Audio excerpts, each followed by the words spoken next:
back. If you've just joined us, you're watching the news at 10 on Channels Television, coming to you live from Lagos. A reminder of our major stories.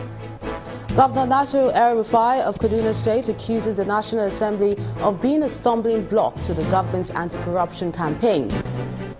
Federal government assures Nigerians that repair works on the Abuja airport will be completed by April the 19th. Members of the Bring Back Our Girls group begin activities marking the third-year anniversary of the abduction of the Chibok schoolgirls. And at least 3 people die in a suspected terror attack in Sweden.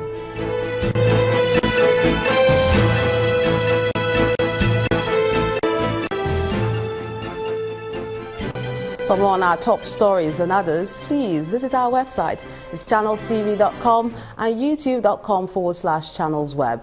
You can watch us on the go on any mobile device. Log on to m.channelstv.com or download the Channels TV app for Android, iOS and Windows phones from their respective stores.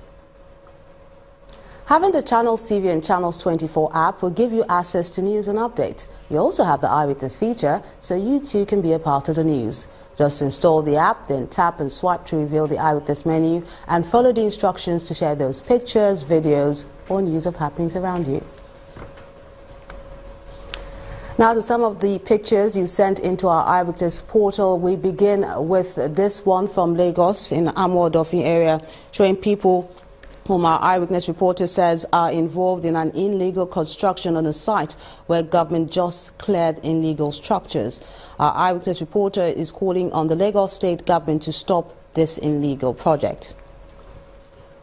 And our next image is from Alagbole Ajumon Road, the border town between Lagos and Ogun State. It shows a structure which our Eyewitness reporter says housed the transformer which provided light to the residents before its removal 8 weeks ago. He says since then there has been blackout in the area and he wants appropriate authorities to prevail on the men who removed the transformer to return it. Our next image is from Makurdi in Benue State, showing people whom our Eyewitness reporter call students of the Federal University of Agriculture protesting against the removal of non-agricultural science-related courses from the school's program. He wants the federal government to stop this move. Also on protest is this picture from the United Kingdom showing people from our Eyewitness, whom our Eyewitness reporter says are directorate students from Ebonyi State on the state government's scholarship. He alleges that they have been neglected by their sponsors and is asking government to right this wrong.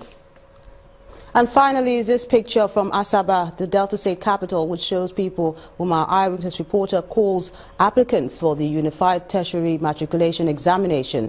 He laments the stress they have gone through to register for the exams and pleads with the body to make the process a bit easier. We thank you for sending in those images and we ask you to please keep them coming. To politics now. There may not be an end in sight to the leadership crisis rocking the People's Democratic Party, the PDP, as the reconciliation efforts by the former president, Dr. Goodluck Jonathan, appears to have hit a brick wall. After yesterday's walkout by the national chairman of the party, Senator Alimodu Sharif, the chairman of the Governors Forum, Mr. Ayodele Fayose, says he does not recognize Senator Sharif as the leader of the party. Mr. Fayose, who was a guest on our political program, Politics Today, says the best way to resolve the matter is to wait for the outcome of the Supreme Court judgment. You saw the crowd following Alimodu Sharif there. Only about 6 or 7 people. Alimodu Sharif is 0.001 of 100% of PDP. But that remains the fact. The court has appointed him. The court has appointed him as our chairman, pending the appeal at the Supreme Court. May I say to you, he's talking about he wants to do convention. He's on his own. You understand? We will not be part, personally, Ayo Fayose, will not be part of any convention. I respect the court judgment. I said that to you. I'm not bound to work with you despite court judgment. I'm not bound to work with you, and I'm not bound to remain in any political party. That is very clear. If Alimodu Sharif might be, in the face of the law, the chairman of the PDP, I mean the national chairman of the PDP, in a court of appeal. But may I remind you that at an earlier time, Sharif Makarfi was the chairman until the court of appeal made this pronouncement. There's an appeal ongoing, so we should wait till the end of the appeal. What is the solution for the PDP in reconciling? You see, for me as a person, for me as Fayose, we would rather wait to have the court decide the future of this party. When the court says it is McCarthy, we follow him. When the court says Sheriff, we say bye-bye.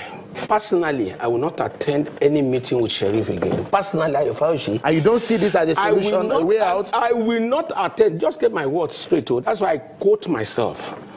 I'm not even quoting Chairman PDP Governors Forum. I speak for myself before now. Even before I got the platform came, I'm a man that has a voice. So let me tell you expressly, I will never again sit down with Sheriff for solutions. Now let's cross over to our Abuja studios where Ibrahim Adra is standing by. Hello as well, Melinda. Well, let's kick off from the Federal High Court here in Abuja, where Justice John Zoho of the Federal High Court has fixed May the 12th to rule on the application to strike out the charge by the federal government against 23 officials of the Independent National Electoral Commission.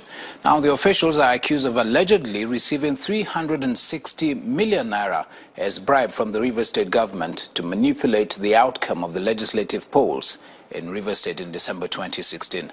But the defendants in a motion ask the court to either strike out the case or alternatively transfer the case to Port Harcourt on the basis that the alleged offences took place there. The counsel to both parties spoke further on their positions on the matter.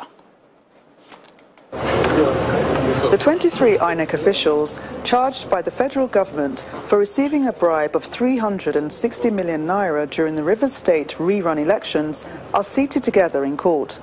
Ahmed Raji, SAN, on behalf of the first 20 defendants, applies for an order that the charge be struck out. Mr. Raji argues that the copies of photographs which were used to bring the case in Abuja were inadmissible under the Evidence Act.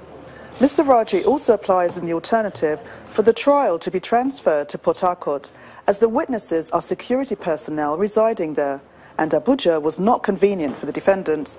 Counsel for the other defendants essentially adopt the submissions of Mr. Raji, highlighting that the charge should have been filed in the division where the main offence was committed.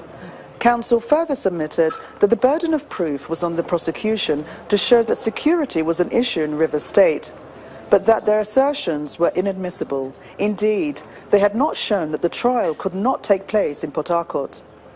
Prosecuting counsel, Mr. Alilu, opposed the defendants' application challenging the jurisdiction of the court on the grounds that their arguments were misconceived and lacked merit. And after hearing all submissions, Justice Zoho adjourned proceedings to the 12th of May to give his ruling on the defendants' application. Defense counsel comments. Our contention is that that those security challenges will not inhibit the trial of this case in Port Harcourt. And most so, they've completed investigations into this matter, and there is nothing before the court showing that there will be a breach of security if the defendants are tried in Port Harcourt. They are saying this will be oppressive for them because none of them is resident in Abuja. And Abuja happens to be one of the most expensive cities in this country today. So if you have to keep on inviting them to Abuja, a time will come when even the money to come here may become an issue for them.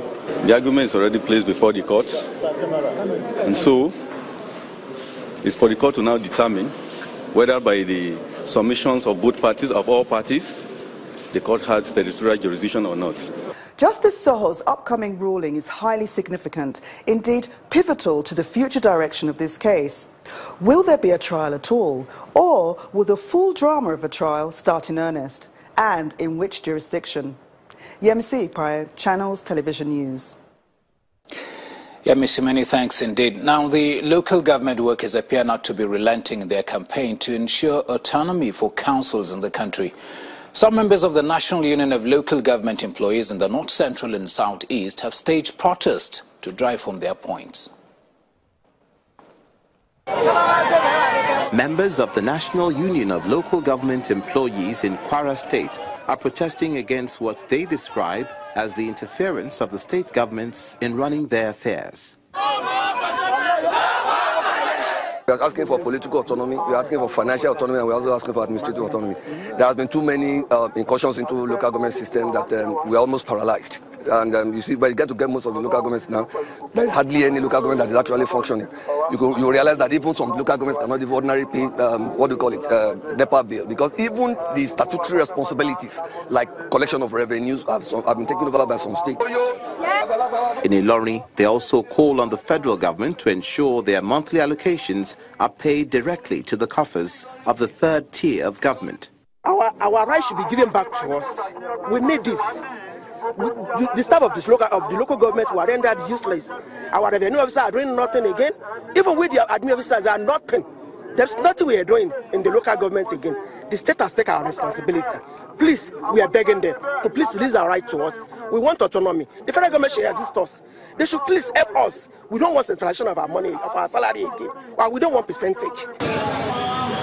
In the southeast, the Enugu State House of Assembly is the port of call of the NULGE, where they insist on autonomy. The element of internally generated revenue, which are exclusively for local government administration, that has been hijacked by various state governments, should also be corrected. So that local government can harness, exploit the revenue avenues within their domain to enhance the welfare of their people. The Deputy Speaker of the Enugu State House of Assembly assures the protesting workers of their support. The Speaker needed me to tell you that here in the House of Assembly, we stand with Norgate. We stand with our people. We are elected to represent the people. You are the people.